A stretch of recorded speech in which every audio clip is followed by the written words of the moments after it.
Hello guys, તો અમે નીકળી ગયા મોટી મમ્મીના ઘરે જવા. બધા થઈ ગયા તૈયાર, ફટોફટ ઉતરી જઈએ નીચે. આવી ગયા બધા, ચાલો ભાઈ. અમે આજે આવી ગયા મોટી મમ્મીના ઘરે. કાલ આયા હતા અમે બધા બેસી ગયા જમવા. જો આજ તો મોટા પપ્પા છે ભાઈ અમારા બ્લોગમાં. આજ ભાઈ છે, આજ તો મોટા ભાઈ કાલ તો હતા નહીં બે ઘરે, આજે આવી ગયા.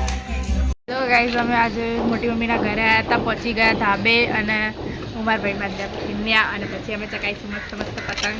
પછી અમે પહોંચી ગયા ધાબે અને ધાબે મેં બહુ પતંગ ચગાવવાનો ટ્રાય કર્યો યાર, ચકતો જ નહીં યાર, શું કરીએ યાર. તો બહુ આમે થાય પતંગ, અલ્યા નહીં ચકતો, અલ્યા ગયો. ઉત્તરાયણ આવ્યા પહેલાં જ બે જ ધાબે તો ચડી ગયા અત્યારથી રાઈટ. પછી મેં ફરીથી પતંગ ચગાવવાનું ચાલુ કરીને ચકી ગયો. આ વખતે તો જોરદાર લપેટ લપેટ, અરે લપેટ. એ ચકે ચકે ચકે ઢીલ છોડ, આવા દે ઢીલ આવા દે. આ ગાડી પાછળ નાચે જો એ ખેંચી, એ આઈ પતંગ આવી, અલે ખેંચી નાખ, અલે ખેંચ. મારા નાની બા, આ મોટી બા અને આઈ રહ્યા દાદા અને અમે બે ગયા ખાવા. આ ભૂખળ નાસ્તો લઈને આવ્યો. જો આઈ રહ્યા મારી નાની બા. શું કેવું બા?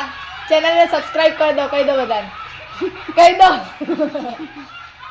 પછી ઘરે આવી વાસણ ઘસીને સૂઈ ગઈ.